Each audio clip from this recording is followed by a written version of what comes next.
Hey, what's going on, everyone? Pulley626 here.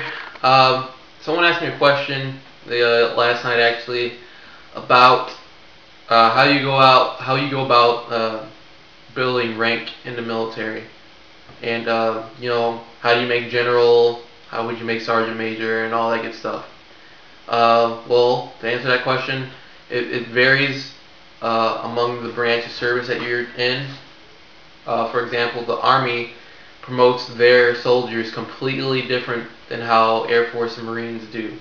I don't really know how the naval promotion system goes because I never looked it up, but I'll talk about the other three branches.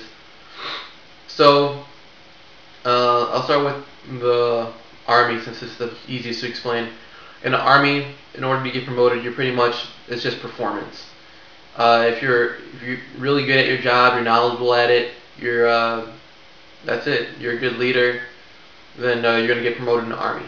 I have a friend who just got promoted yesterday to sergeant, and she's only been in 1.5 years. Also, another friend who picked up corporal out of boot camp. It was something funky, but anyway, yeah, that's how it is in the Army. You get promoted fast based on your performance, and not versus what the Marines and Air Force do. You get promoted based on time and grade. Which that means is they promote you based on how not only your leadership and your fitness scores and all that, but they also promote you according to uh, how long you've been and in the military and how long you've been at the rank you've been at. Finally, the Marines and Air Force also promote you on your awards. Those go towards points.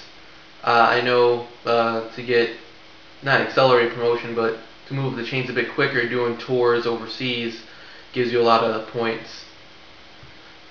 And the other question was, uh, do you get an accelerated promotion for going to a service academy like West Point or the Air Force Academy or the Naval Academy? And the answer is no. You don't get an accelerated promotion. You don't come out as a first lieutenant even if you graduate number one out of your class. There are benefits. There are pros to cons in going to a service academy. I'm not going to get into that now, but I will say, yeah, no, you don't make first lieutenant just because you're number one graduate out of the Naval Academy. Um, Everyone starts off as a second lieutenant, whether it's ROTC, a service academy, OCS, basic officer candidate school, any officer program. The only way you can skip rank in the Army and the Air Force does not apply to the Marines. Uh, it does apply to the Marines. Only one job does, I believe, and that's lawyer.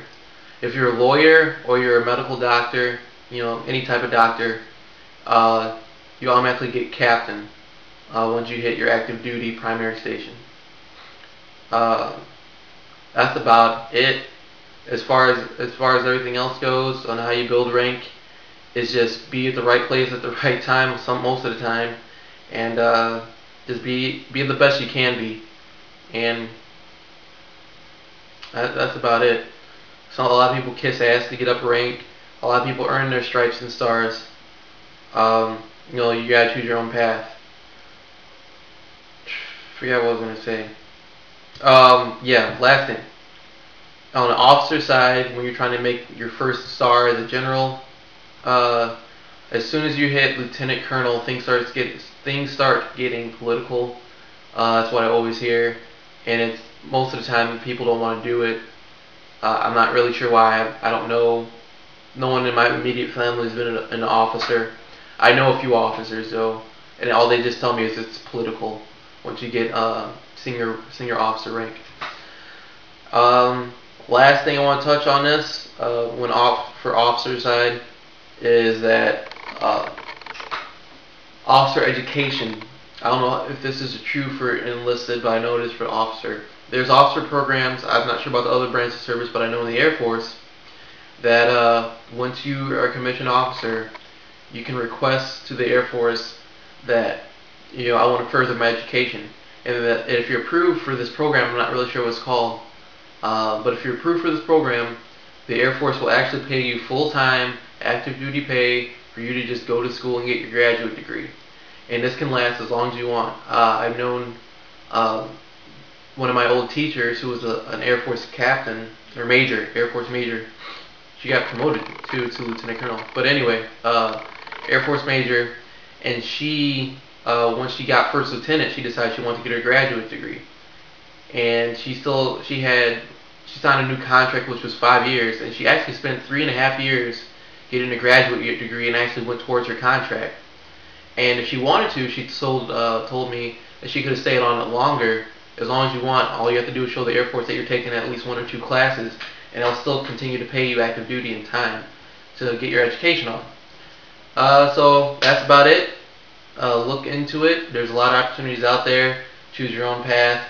The Marines aren't the only option. I love the Marines. I'm still looking into it, but I'm also looking into the Air Force too. So we'll see. Take care.